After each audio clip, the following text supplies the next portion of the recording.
Mahnoor Baloch is considered one of the most successful actresses in the Pakistani showbiz industry. She has also acted in Lollywood films. On the other hand, she has done modeling photo shoots with every clothing brand.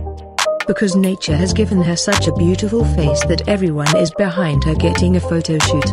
If we talk about her age at that time, she is 52 years old.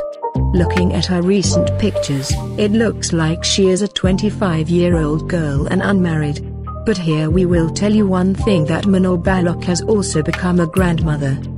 But still, looking at their fitness, it seems like they don't have to grow old.